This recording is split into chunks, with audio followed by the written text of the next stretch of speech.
ತಂದೆ ತಾಯಿಗೆ ಮಕ್ಕಳು ನೀಡಬೇಕಾದ ಜೀವನಾಂಶದ ಮಿತಿ ಹೆಚ್ಚಳಕ್ಕೆ ಶಿಫಾರಸು ಮಾಡಲಾಗಿದೆ. ಕಾಯ್ದೆಯಲ್ಲಿ ತಿದ್ದುಪಡಿಗೆ ಕೇಂದ್ರ ಸರ್ಕಾರ ಶಿಫಾರಸು ಮಾಡಿದೆ.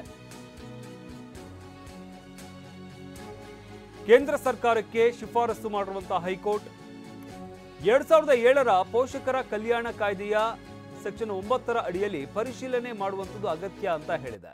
ಮಕ್ಕಳು ನೀಡಬೇಕಾದ ಗರಿಷ್ಠ ಜೀವನಾಂಶದ ಮಿತಿ 10,000 ಇದೆ. 2007ರ ಜೀವನ ನಿರ್ವಹಣಾ ವೆಚ್ಚಕ್ಕೂ 2025ಕ್ಕೂ ಬಹಳ ವ್ಯತ್ಯಾಸ ಇದೆ. ಹಣದುಬ್ಬರವನ್ನು ಪರಿಗಣಿಸಿ ಜೀವನಾಂಶದ ಗರಿಷ್ಠ ಮಿತಿಯನ್ನು ಹೆಚ್ಚಿಸಬೇಕು. ನ್ಯಾಯಮೂರ್ತಿ ಎಂ ನಾಗಪ್ರಸನ್ನ ಅವರಿದ್ದ ಹೈಕೋರ್ಟ್ ಪೀಠ ಈ ಬಗ್ಗೆ ಅಭಿಪ್ರಾಯವನ್ನು ವ್ಯಕ್ತಪಡಿಸಿದೆ. ಜೀವನಾಂಶ ವಿಧಿಸುವುದಕ್ಕೆ 2007ರ ಪೋಷಕರ ಕಲ್ಯಾಣ ಕಾಯ್ದೆಯಲ್ಲಿ ಅವಕಾಶ ಇದೆ.